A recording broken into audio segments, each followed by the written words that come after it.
Olá! Teremos neste vídeo o primeiro simulado de matemática financeira para o concurso da Caixa Econômica Federal. São questões sobre juros simples da banca Sesgran-Rio. Caso você ainda não se sinta preparado para resolver questões de concurso, pode assistir às aulas anteriores e depois retomar este vídeo. Para facilitar, coloquei as questões em formato PDF na descrição. Quem quiser pode tentar primeiro resolver e depois verificar a resolução comentada.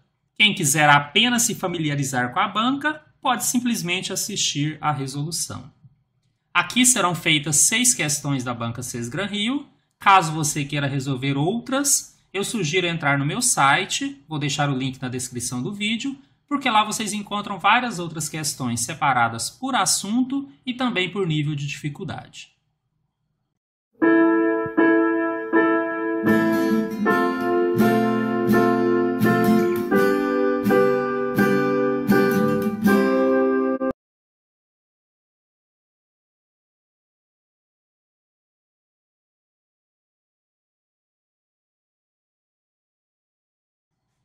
Vamos à nossa primeira questão. Um cliente pagou, via Internet Banking, 4 duplicatas vencidas com exatamente 12 dias de atraso, cujos valores de face são de R$ 4.200, R$ 3.800, R$ 2.600 e R$ 7.400. Nesse caso, para pagamentos até 30 dias após o vencimento, são cobrados juros simples à taxa de 6% ao mês, mais uma multa de 2% sobre o valor de face de cada duplicata. Considerando-se o mês comercial, 30 dias, o valor total pago em reais por essas 4 duplicatas vencidas foi de... Bom, antes de começar, gostaria de colocar aqui ao lado as fórmulas que nós temos relativas à capitalização simples ou a juros simples. Qual é a minha sugestão em relação a ter essas fórmulas aqui do lado? É que vocês façam exercícios com as fórmulas anotadas, podem olhar sem preocupação, aprendam a interpretar as questões e aprendam a utilizar as fórmulas. Depois, com o próprio uso, naturalmente você vai ter decorado grande parte delas. Caso fique alguma sem decorar, mais próximo da prova, aí você para e simplesmente se preocupa com isso. Só que aí você já vai saber resolver questões e já vai saber utilizar as fórmulas. Então vocês vão ver que é muito natural dessa maneira e é muito mais tranquilo. Então o tempo todo aqui do nosso lado vão estar as fórmulas e à medida que eu vou resolvendo eu vou mostrando como a gente utiliza. Nesse exercício em questão, nós queremos saber um valor total pago. Então seria o valor natural da duplicata, somado com os juros e somado também com uma multa. Acho que o grande segredo aqui, e concurso isso vale muito, é você saber que se todas as duplicatas têm o mesmo prazo de atraso e a cobrança de taxa é a mesma, eu não preciso fazer uma por uma. Iria dar certo, mas imagine você fazer 4 vezes o cálculo. Então o grande ponto aqui é, se é o mesmo prazo e a taxa é a mesma, você pode simplesmente juntar esses valores e calcular os juros uma vez só, a multa uma vez só. Só tome cuidado. Quando o prazo é diferente para cada uma delas, eu tenho que calcular separadamente pelo menos os juros. Bom, então quando a gente for fazer aqui, eu vou utilizar uma estratégia que eu uso nas aulas. Acho muito interessante. Eu divido o exercício em 5 etapas. A primeira delas é ler pelo menos 2 vezes. Então já li uma vez e dessa primeira leitura eu já entendi que são duplicatas, que tem juro e que tem multa, sob o regime de juros simples, que era o valor total. Vou ler uma segunda vez, já passando para a segunda etapa. Eu vou descrever aqui o que cada valor representa. E vou relembrando aí das nossas aulas que símbolo a gente usou para cada uma delas. Então, a soma das duplicatas é o valor sobre o qual os juros serão calculados. Esse é o próprio conceito de capital. Esse capital tem alguns sinônimos, inclusive um deles é valor presente, que aparece aí no edital. É a mesma coisa. Então, o que seria o capital aqui nesse exercício?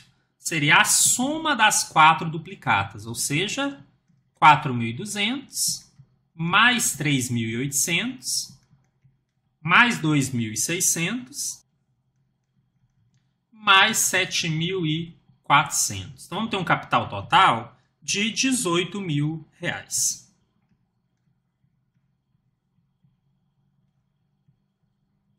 Depois disso, vamos lá. Elas são vencidas com exatamente 12 dias de atraso. Esse é o nosso prazo. O N está em dias. Posso abreviar e colocar só D, só não posso esquecer que representa dias. Além disso, ele fala que são cobrados juros simples a taxa de 6% ao mês. Então, 6%, eu vou abreviar como A ponto M ponto, significa ao mês. Então, num primeiro momento, nós queremos calcular os juros. Só não podemos esquecer que ainda tem uma multa ali ao final. Mais uma coisa de cada vez. Queremos os juros. Gente, essa é a segunda etapa. O que é a terceira etapa? Verificar as transformações necessárias. Em relação à taxa, eu tenho uma ressalva e vou relembrar aqui com vocês que é um critério que eu utilizei, tá? Padronizei. A nossa fórmula de juros simples, primeira aqui, ela está como capital C vezes I vezes N. Ela poderia também estar como C vezes I vezes N sobre 100. Muitas pessoas entendem assim. Qual que é a diferença? Se eu coloco assim, eu coloco a taxa em porcentagem. Se eu não ponho 100, a minha taxa teria que ser transformada para fator unitário. Mas olha como é prático. Esse 6%, se eu escrevo 6 sobre 100, não muda a unidade, já está em fator unitário. Então eu prefiro assim, né? Acho que é uma questão de padronização. Eu não coloco 100 na fórmula, eu uso da maneira que está ali na nossa colinha do lado, mas toda vez que a taxa tem porcentagem, eu escrevo ela sobre 100. No final, cai na mesma coisa, funciona muito bem. Tá? Então, adotei essa estratégia. Mas ainda na fase 3, eu tenho um prazo em dias e uma taxa ao mês. Não pode ser assim, tem que estar na mesma unidade. O que eu faço? Transformo o prazo. Posso montar uma regrinha de 3, onde eu vou dizer que um mês são 30 dias, e que X meses são 12 dias. Ou usar um macetezinho que eu também ensinei. Pergunta do N para o I, pelas unidades. Quantos dias tem um mês? 30. Quando essa pergunta tem sentido, é só dividir. Então, seria 12 sobre 30. Outro detalhe, quem assistiu a aula sabe disso, eu não costumo dividir aqui agora. Poderia simplificar, mas também não vou fazer isso agora não. Porque na hora que eu substituo na fórmula, muita coisa pode se cortar, ou eu encontro divisões mais fáceis. Isso também é uma vantagem no concurso. Então veja como que eu deixo assim na terceira etapa e vou para a quarta etapa. Vou escolher que fórmula usar. Gente, minha sugestão é, sempre que possível, use a primeira. Né? É caso assim, muito raro que você não consiga usar, você usa a terceira, que é a do montante. E aqui eu vou conseguir. Por quê? Eu tenho o capital, a taxa e o prazo e quero o juro. Olha como ela se encaixa perfeitamente. Capital vezes taxa vezes prazo. E, na verdade, aqui, como eu quero o juro, eu vou simplesmente substituir os valores e calcular. O capital, que é 18 mil, vezes a taxa, e é aquela estratégia que eu já expliquei, eu já ponho 6 sobre 100, vezes o N, que é 12 sobre 30. Bom, aqui vai acontecer aquilo que eu havia comentado em relação à simplificação. Posso cortar 2 zeros do 1800 com os 2 zeros do 100. Posso cortar o 0 do 3 com o 0 do 18.000. E aí eu vou fazendo aos poucos. O que sobrou para mim ali? 18 vezes 6 vezes 12 sobre 3. Acontece que 12 sobre 3 dá 4. Estou buscando estratégia, gente, para fazer cálculos mais simples. Né? Então, aqui se eu multiplicar 18 vezes 6 vezes 4, eu já acho o juro. Aí aqui não tem como fugir mesmo não, tá? Tem que fazer essa continha. Isso aqui vai dar R$ 432. Agora, não se apresse. Se eu somar os 18.000 com 432, eu vou achar que a resposta está na letra A. Mas não é. Porque ainda temos uma multa de 2% sobre o valor de face de cada duplicata. Gente, mesma lógica. Se eu vou calcular 2% de cada valor e depois somar, é a mesma coisa de eu calcular 2% já da soma, que é mais prático. Então, na verdade, a nossa multa, já posso colocar que é 2% dos 18.000. Muito mais prático, tá? 2% é 2 por 100 e porcentagem sobre um valor é a porcentagem vezes o valor. Também posso usar aquela estratégia de cortar alguns zeros. Eu vou ter 2 vezes 180, que dá 360. Agora sim. Se eu somar o capital mais o juro mais a multa, eu tenho o valor total que vai ser pago. Ou seja, 18.000 mais 432, mais 360. O nosso total, então, será 18.792 reais. Esse valor, nós já temos aí no gabarito, ele está na letra B.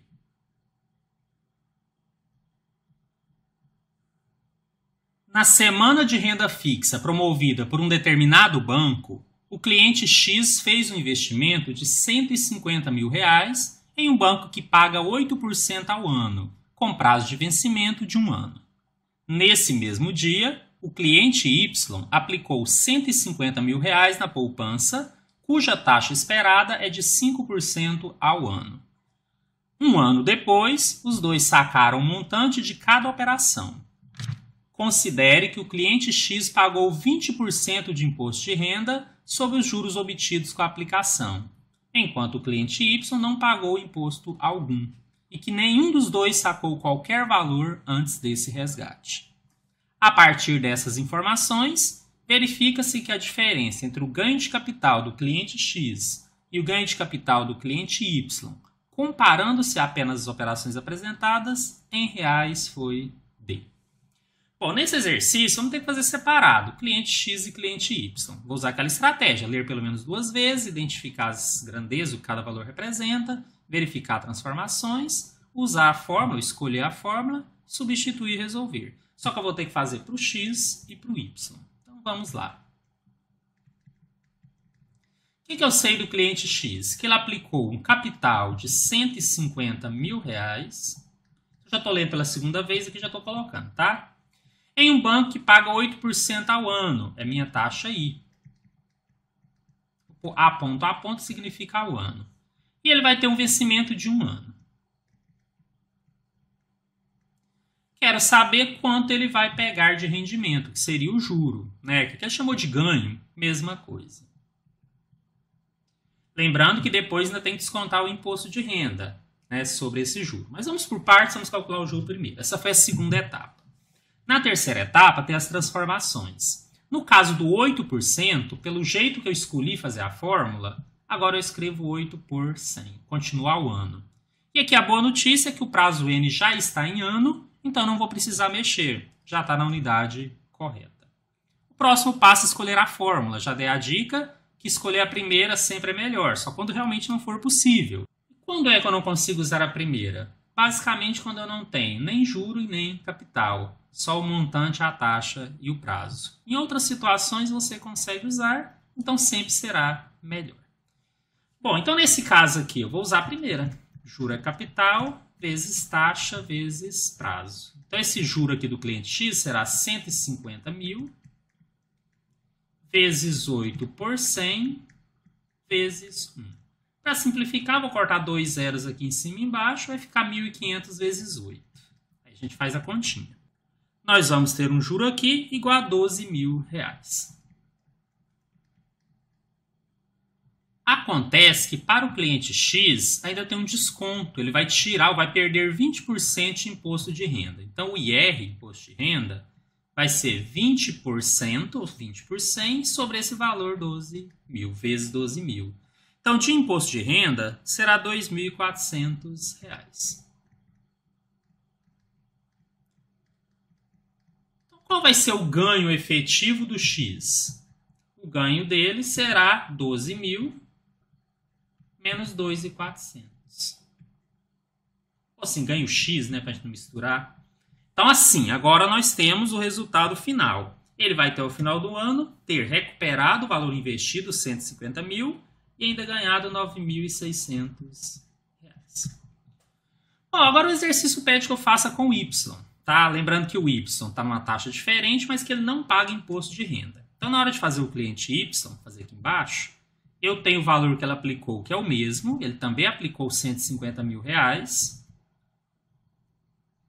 Só que ela aplicou uma taxa de 5% ao ano. Por um prazo também de 1 ano. Também quero saber o rendimento, quero saber o ganho ou o juro. Bom, transformações. Esse 5% eu vou escrever 5 sobre 100. Nem é bem uma transformação, é só uma forma de escrever mais conveniente. E o prazo N eu não preciso transformar porque ele já está em ano, mesma unidade da taxa. Então, no caso do cliente Y, o juro que ele vai receber será capital vezes taxa vezes prazo, que dará 150 mil vezes 5 por 100 vezes 1. Sugestão cortar aqui 2 zeros. E na hora que você multiplicar esse 1.500 vezes 5, você já vai chegar ao valor de R$ 7.500. Só que aqui ele já é o ganho Y. Porque como não tem nenhum desconto, esse valor já é o valor líquido que ele vai receber só de juros, né? Fora o valor que ele já aplicou. Pronto, gente, agora o exercício que era a diferença entre eles. Diferença será o que o x ganhou, 9.600, menos o que o y ganhou, 7.500. Então, nesse caso, essa diferença já calculada será R$ 2.100. Nós temos essa opção, né? Então, aqui nosso gabarito encontra-se na letra A.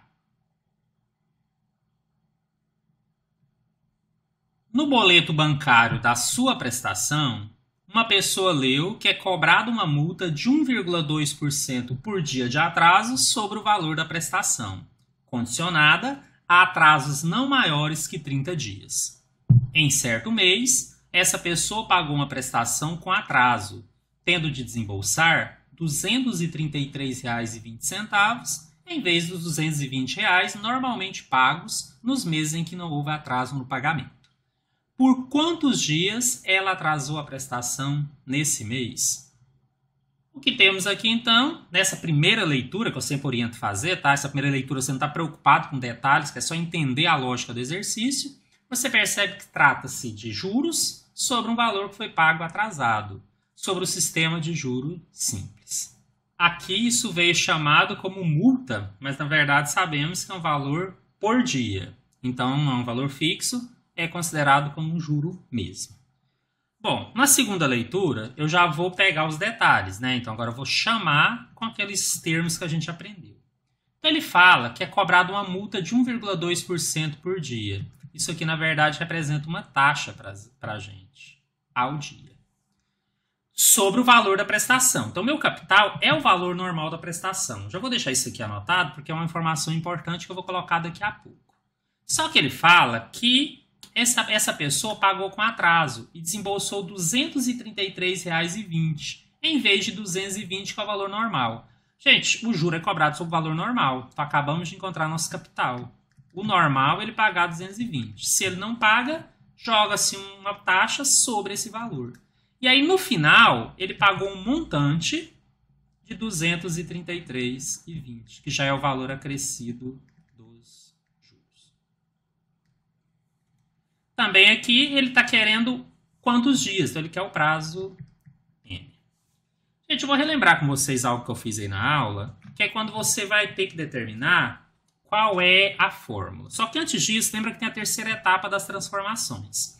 Essa taxa, 1,2% ao dia, eu coloco 1,2 por 100. E o N eu nem tenho. A única coisa que eu vou garantir é que ele vai sair na mesma unidade da taxa, que é em dias. O exercício quer em dias, ok. Se ele não quisesse, eu deixaria na mesma unidade da taxa e no final faria alguma transformação por regra de 3 ou diretamente, tá bom? Então, de qualquer forma, eu não mexeria aqui na unidade da taxa. A gente evita isso. Quando a gente chegar em juros compostos, eu vou entender melhor até por quê. Tem uma razão. Bom, mas por enquanto, então, essa seria a transformação. Estou falando aqui sobre a minha técnica, né, para poder saber que fórmula usar. Eu vou marcar um asterisco em todas as vezes em que o termo conhecido aparece. Por exemplo, a taxa eu tenho. Então, se eu marcar um asterisco na taxa, eu vou marcar aqui e aqui. O capital eu tenho. Vou marcar um asterisco aqui no C, aqui na segunda fórmula e também aqui na terceira. E eu tenho montante. Posso marcar aqui. Por que eu fiz isso? Porque eu quero mostrar que tem duas maneiras de resolver esse exercício. Ou eu jogo na terceira fórmula diretamente, porque eu tenho o montante, o capital, a taxa, eu acho o prazo. É possível, mas não vou fazer isso. Por quê? Porque eu falei que sempre que possível eu gosto de usar a primeira, que é mais simples. Ah, mas a primeira eu não consigo, falta o J e o N. Mas o J eu descubro pela segunda fórmula, até meio por lógica. Montante é capital mais juros. Então, o juro é só você pegar o valor final e subtrair o inicial. Montante menos capital. E aí, se eu encontro o J, eu uso a primeira fórmula. Então, é a estratégia que eu uso porque eu acho mais simples. Mas se alguém usou a terceira, tá ótimo. Né? Deve ter dado certo, se você não errou nenhum cálculo matemático. Só que ela é mais complexa um pouquinho, então eu evito. Então, o que eu peguei? Que o montante é capital mais juros. Se eu trocar isso de lado, capital mais juro é montante, juro é montante menos capital. Por que eu fiz isso? Porque eu já vou calcular o J aqui. É só subtrair 233,20 menos 220. Isso nem é difícil, gente. Na verdade, meio que de cabeça. Dava para ver que a pessoa pagou um acréscimo de R$ 13,20. E olha que legal. Se eu tenho J, essa segunda forma já não me serve, mas me criou a possibilidade de usar a primeira, que é mais simples. E essa escolha de fórmula é exatamente a nossa quarta etapa. Juro é capital vezes I vezes M. Que a última etapa é substituir e resolver. Esse juro de 13,20 será igual ao capital de 220 vezes a taxa 1,2 por 100 vezes o M. Eu tenho o costume de ensinar, sempre que eu tenho uma variável que está do lado direito, a inverter toda a expressão, e aí eu não tenho nenhuma inversão de operação ou sinal, só para deixar a variável do lado esquerdo, eu acho melhor. Então, se 13,20 é igual a tudo isso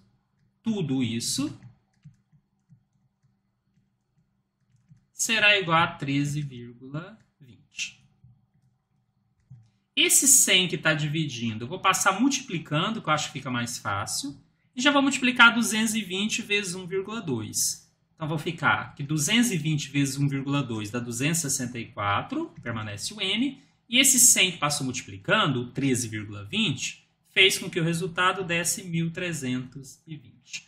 Veja como ficou simples agora. É só passar o 264 que estava multiplicando, dividindo para o outro lado. E o resultado dessa divisão dá exatamente 5. Como a nossa taxa estava em dias, o prazo já sai também em dias. Por acaso a pergunta era essa: por quantos dias ela atrasou? Então já temos a resposta, está na letra A. Ela atrasou por 5 dias. Vamos marcar aqui o resultado que nós encontramos, letra A. Um banco contrata uma empresa de manutenção para um serviço no sistema de ar-condicionado. O valor do serviço ficou em R$ 100.000 e poderá ser pago à vista com desconto de 20% ou a prazo em 2 parcelas, sendo R$ 50.000 de entrada na assinatura do contrato e R$ 54.000 para um mês após a assinatura do contrato. A taxa mensal de juro cobrada pela prestadora do serviço ao banco, comparando-se o valor à vista de R$ 80.000 com parcelado em 2 vezes, nas condições apresentadas é igual a. Bom, vamos começar resolvendo esse exercício pensando aqui o que poderia ser considerado o nosso capital. Então, quando você pensa que ficava em R$ 100.000, mas à vista tem um desconto de 20%, quanto é que seria à vista? Bom, à vista seria os R$ 100.000 menos os 20%, que é 20 por 100, vezes os mesmos 100.000. Ou seja, o valor à vista seria 100.000 menos 20.000. O valor à vista seria, então, R$ 80.000. Bom, gente, eu queria destacar que o exercício já me forneceu isso, quando ele fala comparando-se o valor à vista de 80.000. Mas eu fiz questão de fazer aqui, porque se ele não me desse, eu teria que chegar nesse valor. Gente, eu fiz uma primeira leitura, entendi aqui que são juros, só que esse juro tem um detalhe que é você ter uma entrada. Então, eu vou fazer um desenho, gosto de fazer aqui o diagrama de fluxo nesses casos, para deixar isso mais claro. O que acontece na data da assinatura do contrato, que é a data 0? A pessoa poderia pagar 80.000, que é o valor aqui à vista. Mas ao invés de fazer isso, ela vai pagar em 2 vezes. Que eu vou representar com seta aqui para baixo. Então, ele daria uma entrada de 50.000. E após um mês, esse N agora então estaria em meses, ele pagaria mais 54.000. O que é mais importante que eu quero que vocês percebam nesse caso onde há uma entrada? Questão de justiça. A gente cobra juro sobre um valor que a pessoa fica devendo, nunca sobre o que ela já pagou. Então, gente, pensa comigo. Se o valor à vista era 80 e no ato da assinatura, para parcelar, ele já paga 50, quanto é que efetivamente essa pessoa ficou devendo? Ela ficou devendo 80 mil menos 50 mil. Ela ficou devendo 30 mil. Gente, esse é o meu capital. É sobre esse valor que nós vamos calcular os juros. E esse é o grande ponto dessa questão. Né? Tínhamos já feito exemplo assim nas aulas, mas é legal que eu escolhi essa questão exatamente para poder relembrar isso com vocês, porque é importante. O resto aqui vocês vão ver que é muito parecido com a questão básica que nós já fizemos anteriormente. Então vamos continuar a resolução a partir dessa informação descoberta. Então vamos pensar. Existe um capital de 30 mil,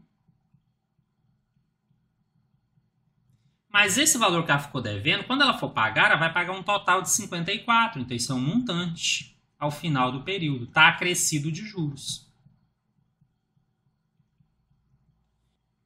E ele pergunta a taxa mensal de juro cobrada, sabendo que esse segundo pagamento é um mês depois, então o prazo de cobrança de juros é um mês. Então, nós queremos a taxa e queremos a taxa ao mês, né, que é a taxa mensal. Bom, já temos aqui duas etapas concluídas. Qual que é a terceira? Verificar transformações. Se eu tivesse a taxa em porcentagem, eu ia escrever sobre 100. E se o prazo não estivesse na unidade que eu quero a taxa, eu também já transformaria o prazo, tá bom? É a minha sugestão.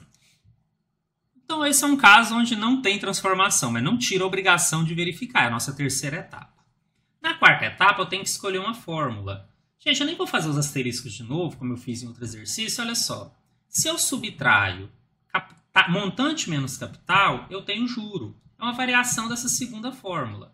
Ou seja, se eu pegar 54 mil menos 30 mil, eu sei que o juro, na verdade, é 24 mil reais. E por que é interessante isso? Para usar a primeira fórmula, que é a mais fácil. Então, nossa quarta etapa me fez escolher essa fórmula porque é mais simples. Embora se eu usasse a terceira, eu também chegaria no resultado. Então, gente, esse juro de 24 mil será igual ao capital de 30 mil vezes a taxa que eu não conheço, vezes o prazo N, que é 1. Agora, outro detalhe. Se eu deixo só I, você lembra que eu vou chegar no valor que é o I sobre 100, vai dar um valor decimal normalmente. Então, qual que é a estratégia? Já coloca aqui sobre 100, porque você já encontra o I em porcentagem. Ah, se eu não sabia disso. Beleza, fica como uma dica a mais aí para vocês. Questões como essas, da forma que eu estabeleci, né, nossa fórmula, o esquema que eu tenho seguido, fazer isso daqui é interessante. E agora, gente, posso cortar 2 zeros aqui, que já desaparece com o denominador. Chego por enquanto que 24 mil é igual a 300 vezes I. Embora aqui já esteja bem simples, né, isolar o I, ainda assim eu vou usar aquela estratégia de inverter. Se 24 mil é igual a 300 vezes I, 300 vezes I é igual a 24 mil. Esse I mantém e o 300 que estava multiplicando eu passo dividindo para o outro lado. Posso cortar aqui 2 zeros. Minha taxa, na verdade, vai ser 240 dividido por 3, que dá 80. Gente, já está em porcentagem e está ao mês, tá? Que é a unidade que estava o prazo. O que ele está perguntando? A taxa mensal. Pronto, já temos a resposta, 80%. Então, o gabarito está na letra D.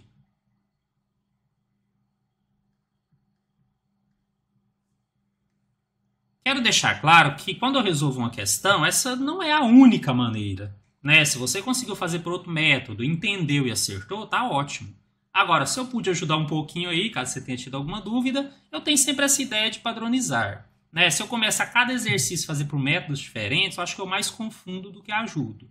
Então, vocês vão perceber, muitos já perceberam em todas as minhas aulas, que eu adoto mais ou menos um padrão de resolução e ela vai resolvendo e vai servindo aí com algumas adaptações, mas eu tento não variar muito a maneira de resolver.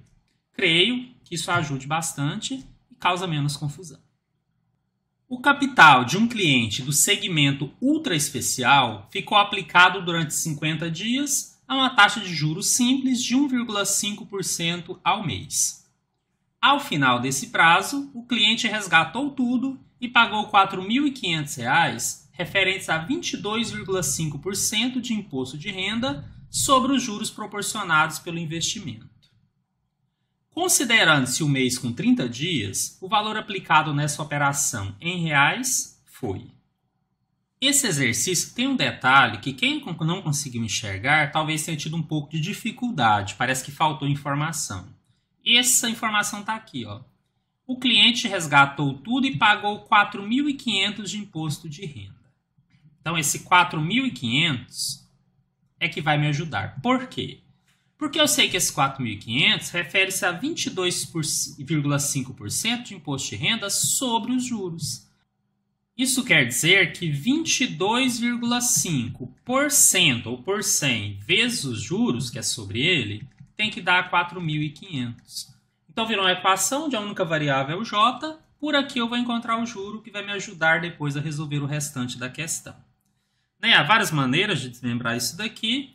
Aqui, na verdade, eu preferi primeiro jogar os termos para o outro lado. Então, o 100 que está dividindo, eu passei multiplicando. E o 22,5 que está multiplicando, eu passei para o outro lado dividindo. E aqui a gente tem que fazer uma continha que chegou num resultado de R$20.000. Então, essa é uma informação que eu já posso utilizar aqui. Que o juro é R$20.000. Bom, mas agora eu tenho o restante aí para analisar, vou ler uma segunda vez.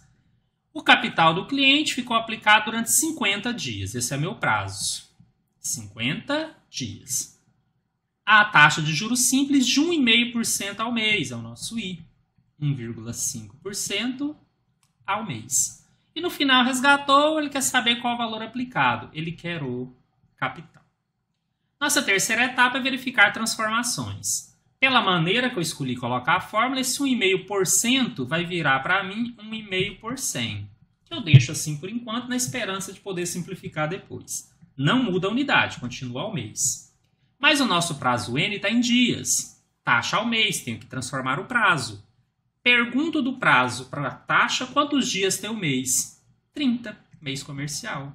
Então, eu divido por 30. A única coisa aqui que eu vou fazer é cortar o zero com o zero, tá? Porque fica mais fácil. Mas não vou dividir isso daqui, porque também pode ser que daqui a pouco eu consiga simplificar isso daqui. Ficou 5 sobre 3. Quarta etapa, escolher a fórmula. De cara, eu olhei a primeira e sei que vai dar. Porque eu tenho o J, o I e o N, calculo o C. Então, sempre que possível, prefira a primeira fórmula em juros simples. Composta a gente vê depois. Então, vamos lá. Esse juro de 20.000 é igual a um capital que eu não conheço, vezes a taxa 1,5 por 100, vezes o N, que é 5 sobre 3. Uma das coisas que eu consigo fazer aqui, mas isso é um pouco de prática também, é verificar que o 100 é divisível por 5. Então, se eu simplificasse por 5 aqui e aqui, eu já teria uma expressão menor. Já chegaria que é 20.000 igual a capital, vezes 1,5. Aí esse 100 dividido por 5 seria 20. O 5 por 5 virou 1. E eu mantenho o 3. A ideia é tentar trabalhar com números menores. Enfim, agora é trabalho braçal mesmo, tá? Eu vou inverter os dois lados. Capital vezes 1,5 dividido por 20 vezes 3, que dá 60, é igual a 20.000. Passo 60 multiplicando e passo 1,5 dividindo.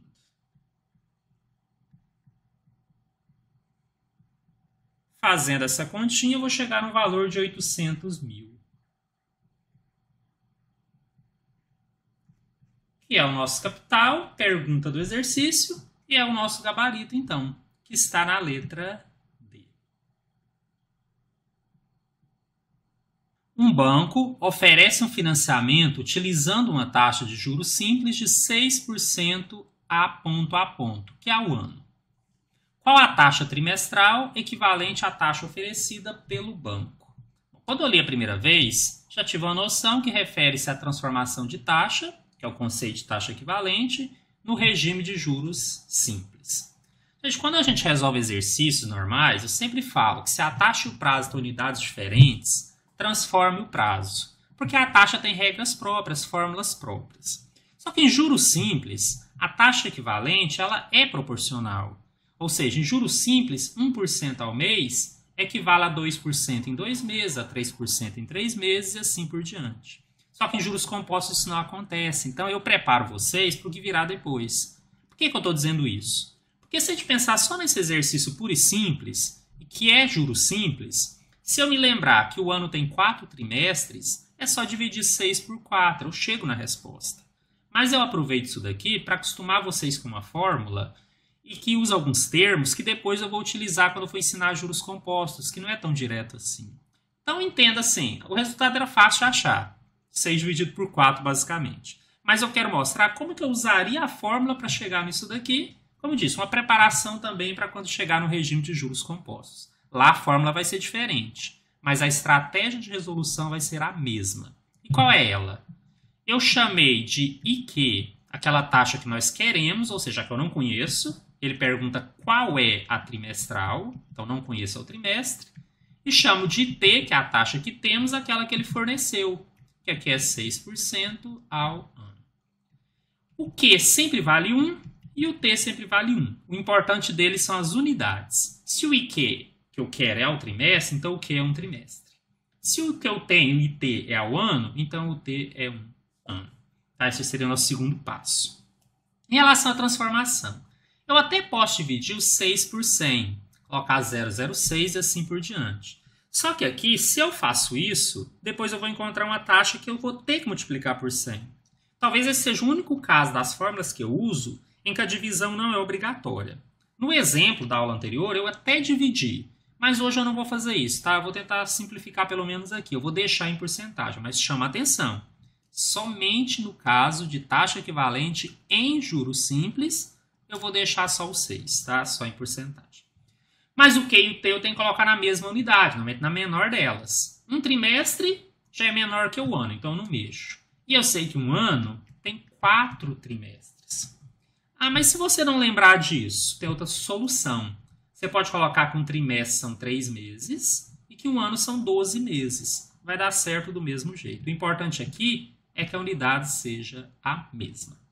E agora? Agora eu tenho uma formulazinha. A taxa que eu quero é a taxa que eu tenho vezes Q sobre T. Ou seja, é o 6. Lembrando que aqui eu optei por deixar já em porcentagem, para o resultado já sair em porcentagem também. Vezes 1 dividido pelo T, que é 4. Bom, numerador multiplica numerador, 6 vezes 1 dá 6. Denominador, que aqui é 1, multiplica denominador, 1 vezes 4 dá 4. A taxa que queremos é 6 dividido por 4, que dá 1,5. Como eu não dividi o IT no início, ele estava em porcentagem, meu resultado já saiu em porcentagem. E já saiu na unidade que eu quero, que é ao trimestre. Então, aqui é o resultado, e o nosso gabarito, então, está na letra E. 1,50, que é o mesmo que 1,5% ao trimestre.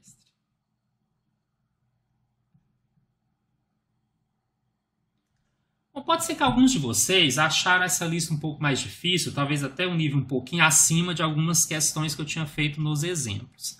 Bom, se você realmente teve um pouco de dificuldade em algumas delas, não se desespere. Realmente tinha umas coisinhas diferentes, eu também aproveito isso para reforçar. Você poderia considerar esse simulado também como simplesmente exercícios ou exemplos extra, né, que eu acabei fazendo com vocês. Mas e aí? Caso você queira treinar mais questões de juros simples, eu vou sugerir meu site, daqui a pouco eu vou falar sobre ele. Fechamos assim nosso primeiro simulado. Reforço que quem quiser mais questões sobre esse ou sobre outros assuntos, pode entrar no meu site, que é o site de apoio ao canal. Eu vou deixar o link na descrição do vídeo. Lá vocês encontram outras questões separadas por assunto e também por nível de dificuldade. Até a próxima aula e bons estudos!